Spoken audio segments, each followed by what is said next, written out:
हाँ hello guys, this is Gaurav Singh. आप सब स्वागत है हमारी एक और इंटरेस्टिंग वीडियो में। सो गाइस, आप सब स्वागत है हमारी सीरीज़ में how to prepare for term wise examination. जी हाँ गाइस, आप सबका स्वागत है एपिसोड नंबर 2 में। सो गाइस, आज की वीडियो में क्या बात करने वाले हैं कि how to prepare for term wise examination for class 9।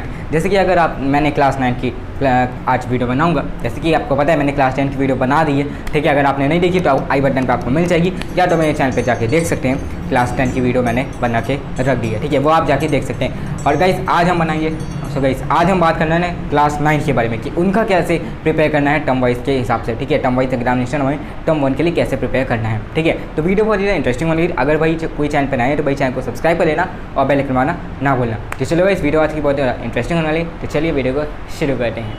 हाँ गाइस, सबसे पहले यहाँ पे बात आती है कि पेपर पैटर्न की पहले बात करेंगे कि पेपर कैसे आने वाला है, ठीक है। तो सबसे पहले जैसे कि आपको पता है 50% हमारा ऑब्जेक्टिव होगा, मीन्स MCQ, और 50% होगा हमारा सब्जेक्टिव, ठीक है। तो टर्म 1 हमारा पूरा होगा MCQ, ठीक है। तो टर्म 1 हमारा 100% होगा MCQ और टर्म 2 पूरा 100% होगा सब्जेक्टिव, ठीक है।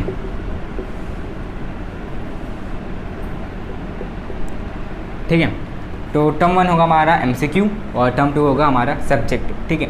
तो इसके बेसिस पे हमें कैसे प्रिपरेशन करनी है, ठीक है। तो अभी हमारा MCQ है, ठीक है। तो अब तक हमने सब्जेक्टिव दिए हैं, ठीक है। MCQ भी दिए होंगे, ठीक है, अगर आप लोग के स्कूल में होता होगा तो, ठीक है। नहीं तो फिर MCQ तो वैसे तो दिए ही होंगे, सब्जेक्टिव में भी MCQ हो जाते हैं, लेकिन हमारे यहाँ क्या होता है कि पूरा एक MCQ पूरा पेपर ही होता है, ठीक है। MCQ होता है, उसमें सारे क्वेश्चन 100 क्वेश्चन होते हैं, उसमें सारे MCQ होते हैं, ठीक है। तो अगर आपके यहाँ नहीं हुआ है तो इस साल आप लोग को पता चलेगा कि कैसे होता है, ठीक है। तो बेसिकली सबसे पहले हम लोग को किस पे करवाया जाएगा, OMR शीट पे। अब OMR शीट क्या होती है, ठीक है।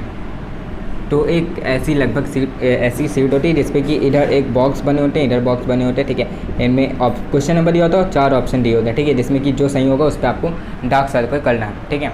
तो ये आपको करना रहता है। तो ये तो हो गया हमारा OMR शीट, ठीक है। तो हमारा क्लास 9 के बारे में बात करें तो सबसे पहले हम यहाँ पे मेजर सब्जेक्ट के बारे में बात करेंगे, ठीक है। और इंग्लिश हिंदी के बारे में तो आपको पता है, उसके बारे में हम डिस्कस कर लेंगे, ठीक है। तो सबसे पहले यहाँ पे स्टार्ट करेंगे हम मैथ्स से कि मैथ्स के लिए हमें कैसे प्रिपेयर करना है, फिर साइंस, फिर सोशल साइंस, फिर इंग्लिश, फिर हिंदी, ठीक है।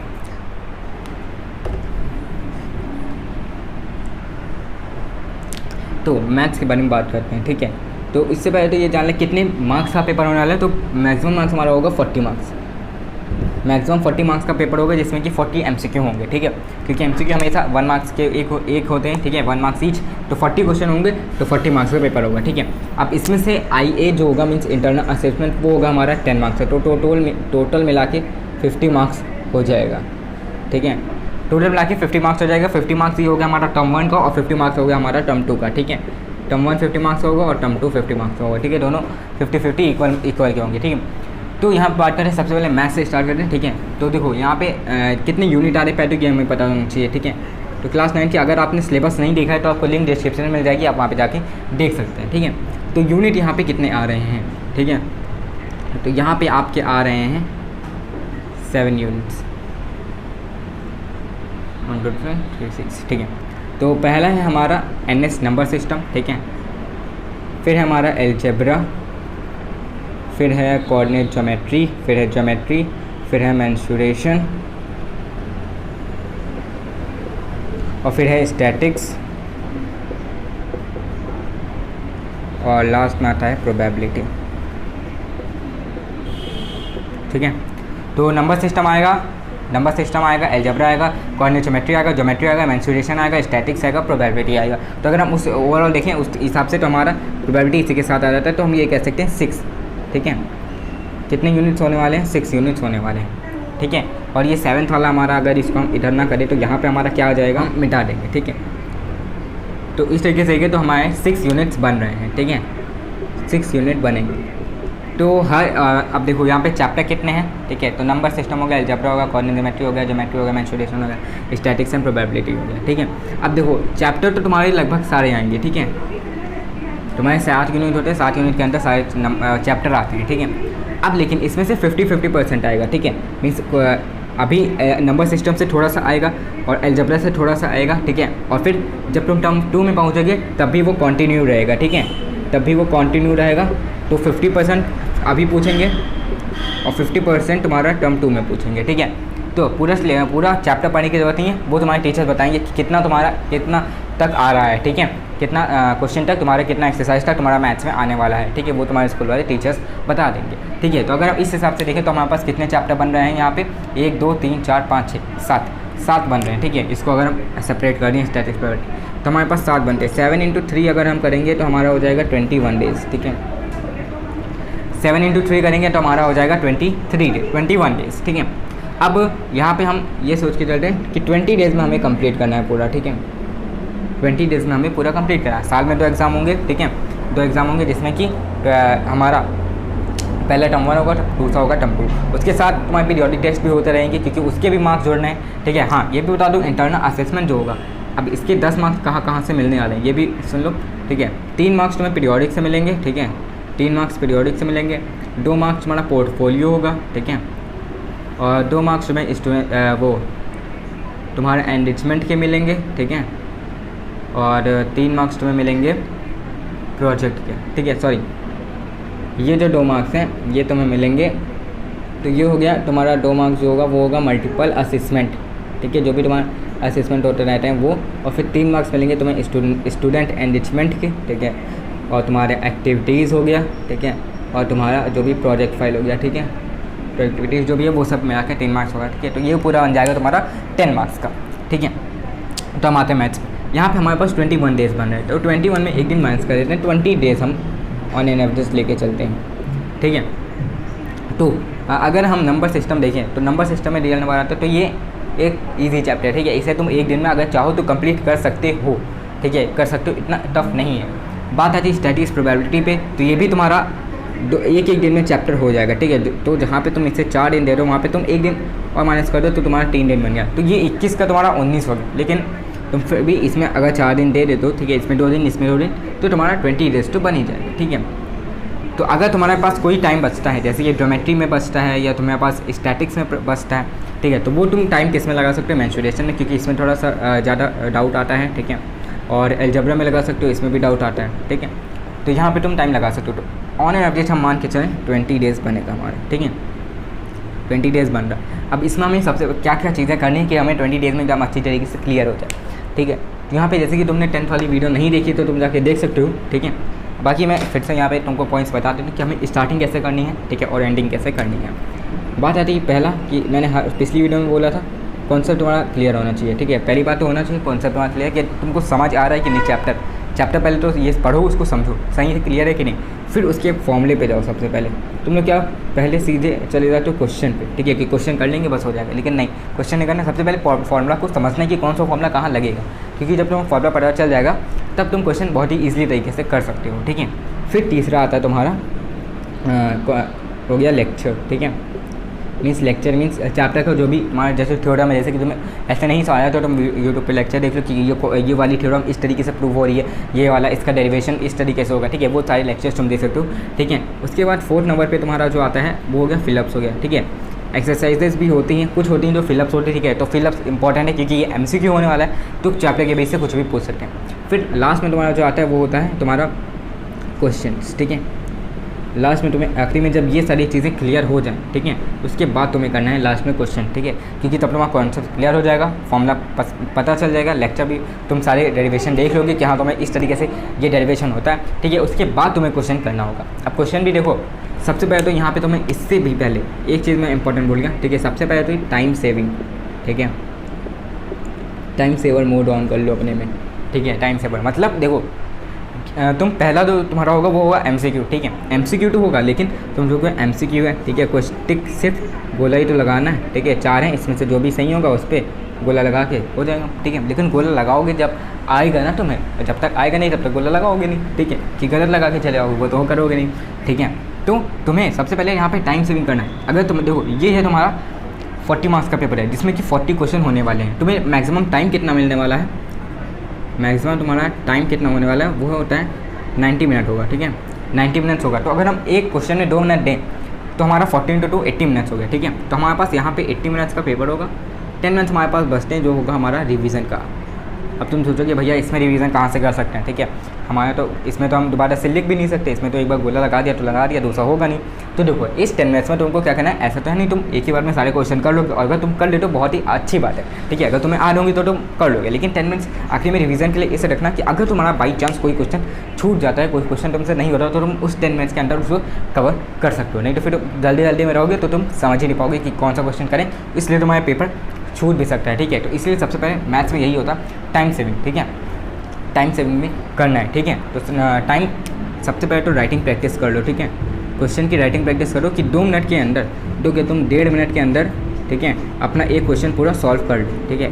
इतनी कैपेसिटी रखो कि 2 मिनट के अंदर तुम्हारा क्वेश्चन सॉल्व हो जाए। नहीं हो रहा तो तुम दूसरे क्वेश्चन पे स्किप कर जाओ, ठीक है। वो नहीं हो रहा उसके आगे स्किप कर जाओ, ठीक है। जितने आ रहे हैं पहले वो करो।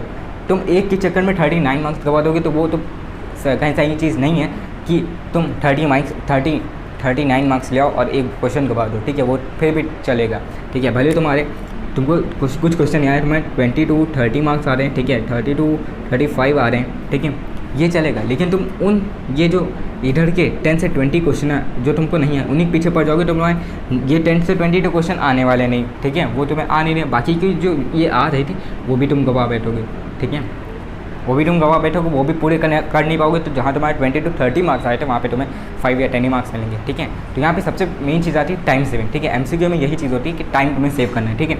1-2 मिनट के अंदर एक क्वेश्चन करना ही करना है, ठीक है। नहीं आ रहा स्किप कर जाओ दूसरे पे, ठीक है। तो सबसे पहली चीज़ टाइम सेविंग, फिर कॉन्सेप्ट, फिर फॉर्मूला, फिर लेक्चर, फिर फिलअप्स, और फिर लास्ट में तुम्हें करना है क्वेश्चन, ठीक है। इस तरीके से तुम मैथ्स को पूरा सॉल्व कर सकते हो, ठीक है। अगर तुम मैथ्स का इस तरीके से अपनाओगे तो तुम 20 डेज़ के अंदर इजीली अपना पूरा मैथ्स का जो सिलेबस है एमसीक्यू के लिए उसे तुम बहुत ही अच्छे तरीके से प्रिपेयर कर लोगे, ठीक है। तो अभी जब टर्म 1 ओवर हो जाएगा उसके बाद स्ट्रेटजी लाएंगे टर्म 2 के बारे में कि उसकी में कैसे करना है, क्योंकि वहाँ पे तो सारे क्वेश्चन रहेंगे, ठीक है। तो उसके बारे में बताएंगे, लेकिन वो टर्म 1 ओवर होने के बाद, ठीक है। तो चलो ये तो हो गया हमारा मैथ्स का। अब हम बात करते हैं बात करते हैं साइंस की, ठीक है। साइंस भी तुम्हारा 40 मार्क्स होगा, सारे पेपर तुम्हारे होंगे 40 मार्क्स के, जिसमें कि 10 मार्क्स का इंटरनल असेसमेंट हो जाएगा और फिर तुम्हारा 50 मार्क्स का बनेगा टर्म 1 और 50 मार्क्स का बनेगा टर्म 2, जिसके वजह से तुम्हारा एनुअल का जो रिजल्ट है वो बन जाएगा इस साल, ठीक है। तो यहाँ पर बात करते हैं केमिस्ट्री में तुम्हारे कितने चैप्टर आ रहे हैं। केमिस्ट्री में तुम्हारे चैप्टर नंबर 2 आ रहा है, ठीक है, सिर्फ एक चैप्टर आ रहा है तुम्हारा, ठीक है। केमिस्ट्री में एक चैप्टर आ रहा है। अब ये 9 मैंने क्यों लिखा है, 9 मार्क्स का, ठीक है। चैप्टर नंबर 2 9 मार्क्स का तुम्हारा इसमें से आने वाला है। बायो में तुम्हारे 2 चैप्टर आने वाले 5 और 6, ठीक है। अब ये कितने मार्क्स होंगे, 18 मार्क्स के होंगे, ठीक है। फिजिक्स में तुम्हारा आने वाला है चैप्टर नंबर 8 और 4, ठीक है, 8 और 9 सॉरी, ठीक है। तो ये आएगा तुम्हारा 13 मार्क्स का, ठीक है। तो पूरा ऐड करोगे तो यहाँ पे बनता है तुम्हारा 40 मार्क्स, ठीक है। पूरा ऐड करोगे यहाँ पे तुम्हारा बनता है 40 मार्क्स है। और इसके बाद तुम्हारे प्रैक्टिकल्स होंगे, ठीक है, वो तो स्कूल की चीज़ें, ठीक है, वो तुम्हारे होंगे प्रैक्टिकल्स, ठीक है। तो उसको तो हम कर लेते हैं कि तुम्हारी केमिस्ट्री से चैप्टर 2 में से आएंगे प्रैक्टिकल, और फिजिक्स में से तुम्हारे चैप्टर नंबर 9 से आएगा, ठीक है, और 8 से आएगा। दोनों फिजिक्स में तुम्हारा जो चैप्टर 8 और 9 है उन दोनों में से एक आएगा एमसीक्यू सॉरी प्रैक्टिकल, ठीक है। और केमिस्ट्री से तुम्हारा आएगा चैप्टर नंबर 2 से कुछ 3 से 4 प्रैक्टिकल आएंगे, ठीक है। अब बात करते हैं कि साइंस के लिए कैसे करना है। तो अगर हम इसमें देखें तो 1 2 3 4 5 चैप्टर है हमारे पास। 5 into 2 करेंगे तो हमारे पास होगा 10 डेज़, ठीक है। 5 into 2 करेंगे तो हमारे पास होगा 10 डेज़ और फिर जब हम 2 into 10 करेंगे तो ये हमारा हो जाएगा 20 डेज़, ठीक है।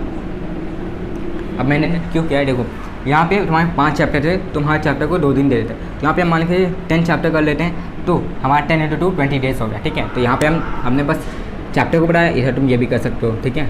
4 into 5 कर दो, ठीक है। 4 दिन हर चैप्टर को देना है, मीन्स हम ये कह रहे हैं, ठीक है। तुमको 4 डेज़ देना है हर चैप्टर को, ठीक है, ईच चैप्टर, ठीक है। तुम्हें एक चैप्टर को 4 दिन देना है। 4 दिन बहुत है एक चैप्टर के लिए। केमिस्ट्री में तुम्हारा सिर्फ एक ही चैप्टर आ रहा है, ठीक है। और बायो में तुम्हारे 2 चैप्टर हैं, इसमें भी 2 चैप्टर। तो अगर हम इस तरीके से देखें तो तुम्हारा भी यहाँ पे बनता है एकदम करेक्ट 20 डेज़ में तुम्हारा साइंस भी ओवर हो रहा है। इसमें क्या हमें सबसे ज़्यादा इंपॉर्टेंट करनी है, ठीक है। सबसे पहले यहाँ पर भी तुम्हारा जो कॉन्सेप्ट है वो क्लियर है, मीन्स चैप्टर क्लियर है, समझ आ रहा है कि नहीं, ठीक है। दूसरी बात तुम्हारी आती है कि आंसर, ठीक है, मीन्स एजर्शन रीजन वाले, ठीक है। दूसरा आता है एजर्शन और रीजन वाला, ठीक है। एजर्शन रीजन वाले क्वेश्चन बहुत ही आते हैं, इसमें कन्फ्यूजन हो जाती है कि कौन सा ऑप्शन सही है, ठीक है। ये इस पर रिवाइज करना है। तीसरी चीज़ तुम्हारी जो आती है वो होता है सबसे ज़्यादा तुम्हारा डायग्राम, ठीक है। डायग्राम, ठीक है, कि डायग्राम को भी बहुत, अब देखो ये तुम्हारा रिटर्न वाला नहीं है, ये है MCQ, ठीक है।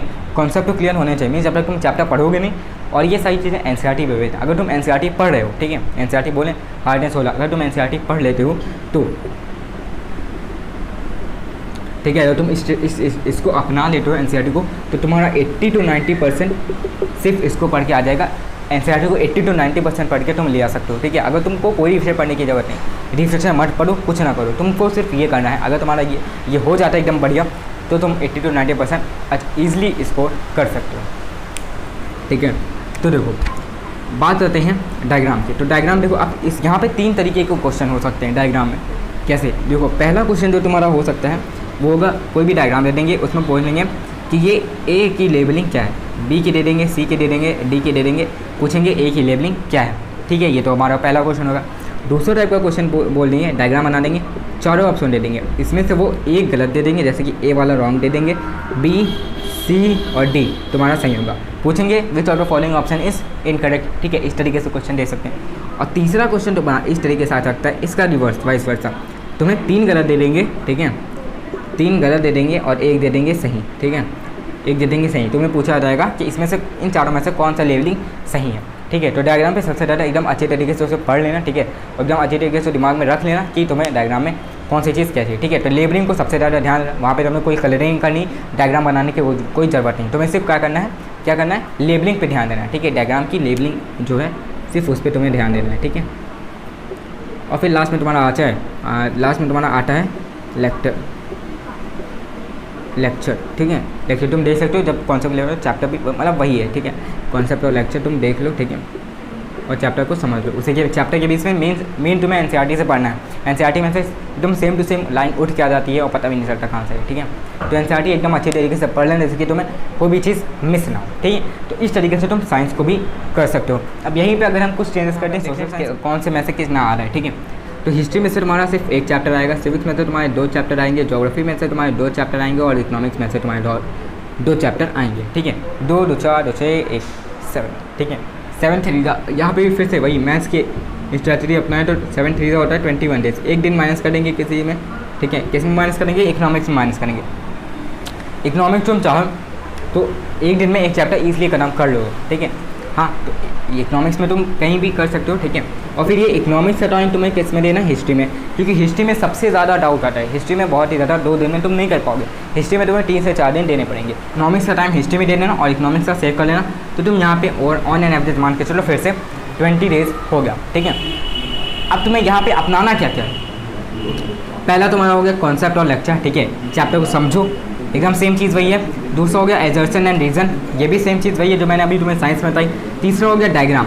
अब यहाँ पे लेबलिंग तो नहीं आएगी, लेकिन डायग्राम जैसे कि हिस्ट्री में, ठीक है, कोई भी तुम्हें आर्ट दे देंगे, ठीक है, या कोई भी डायग्राम उठा के दे देंगे, पूछेंगे कौन से ईयर की है, ठीक है, कौन से किसने उसे ड्रॉ की है, या वो किस चीज़ से रिलेटेड है, या किस चीज़ से रिलेटेड है, किसने ड्रॉ किया है, ठीक है, किसकी है, वो चीज़ें पूछ सकते हैं। आखिरी में तुम्हारा 4th में एक चीज़ जो आती है वो है तुम्हारा सोर्स। अब जैसे कि तुम्हारी ये हिस्ट्री की बुक है, ठीक है। अब यहाँ पे ये तो तुम्हारा चैप्टर लिखा हुआ है, ठीक है। अब वो यहाँ पे देखो बॉक्स देते होंगे, यहाँ पे बॉक्स देते होंगे, तो लिखा होगा सोर्स ए, सोर्स बी, सोर्स सी, डी, ठीक है, सोर्स डी होंगे। उनको अच्छी तरीके से पढ़ लेना, उसमें से ज़्यादा सब क्वेश्चन उठ के आ सकते हैं, ठीक है। उस पर ज़्यादा हम लोग ध्यान नहीं देते, लेकिन उसमें से भी क्वेश्चन आ जाते हैं, ठीक है। तो चैप्टर को पढ़ लेना, चैप्टर के साथ साथ बगल में जो सोर्स दिए होते हैं उनको अवॉइड मत करना, उनको भी पढ़ लेना, जिससे कि तुम्हारी कोई दिक्कत ना आए आगे चल के, ठीक है। तो ये हो गया तुम्हारा SST का, ठीक है। तो SST का इस तरीके से। अब बात करते हैं यहाँ पे इंग्लिश और हिंदी की। तो इंग्लिश और हिंदी में तुमको जो उन्होंने दिया है उसमें सिर्फ उन्होंने बताया गया कितने मार्क्स में से कितना क्या क्या आएगा। तो यहाँ पे जल्दी से बात कर लेते हैं। अगर इंग्लिश की बात करें हम, ठीक है, तो इंग्लिश में टर्म 1 में देखो तुम ये जान लोगे राइटिंग स्किल्स आने वाली नहीं है, ठीक है। तो राइटिंग तुम्हारी आएगी नहीं, तुम्हारा वही रीडिंग सेक्शन आएगा, ठीक है। फिर तुम्हारा आएगा लिटरेचर वाला, इंग्लिश लिटरेचर, और तुम्हारा आएगा सप्लीमेंट्री, ठीक है, और तुम्हारा आएगा ग्रामर, ठीक है। इसमें से राइटिंग स्किल्स तुम्हारा हट गया, ठीक है। राइटिंग स्किल्स तुम्हारा आएगा टर्म 2 में, क्योंकि ये तो MCQ है, इसमें तुम राइटिंग स्किल्स कर नहीं सकते हो, ठीक है। लेकिन ऐसा नहीं है तुम्हें राइटिंग स्किल्स बिल्कुल ध्यान ही नहीं देना। तुम ये कर देना कि जो फॉर्मेट होता है, जैसे कि नोटिस राइटिंग है, ठीक है, नोटिस राइटिंग है, उसका तुम देख लेना फॉर्मेट, ठीक है।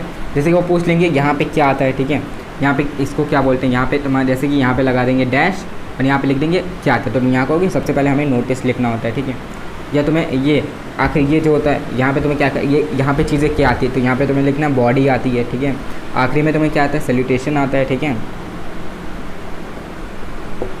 तो इस तरीके से वो फॉर्मेट के बारे में पूछ सकते हैं एमसीक्यू के टाइप में, ठीक है। और इसी तरीके से सेम चीज़ तुम्हारी हिंदी पे भी अप्लाई होती है। उसमें भी हिंदी लिटरेचर से आएगा, सप्लीमेंट्री से आएगा, ग्रामर से आएगा और रीडिंग वाला आएगा। और पूछते हैं तो उसमें भी यही पूछेंगे, यही फॉर्मेट के बारे में, ठीक है। तो इस तरीके से तुम ये वाली पूरी स्ट्रैटेजी अगर अपनाते हो तो तुम क्लास 9 का टर्म 1 बहुत ही ईजिली 20 डेज़ के अंदर तुम से प्रिपेयर कर सकते हो। तो उम्मीद है ये वीडियो पसंद आई होगी। बहुत मैंने रिसर्च की, बहुत मेहनत की, तब तक ये वीडियो बनी है, ठीक है। तो उम्मीद है वीडियो पसंद आएगी। अगर वीडियो पसंद आई तो वीडियो को लाइक कर देना, चैनल पर नहीं तो भाई चैनल को सब्सक्राइब कर देना और बेल आइकन दबाना ना भूलना। See you in the video, till then bye.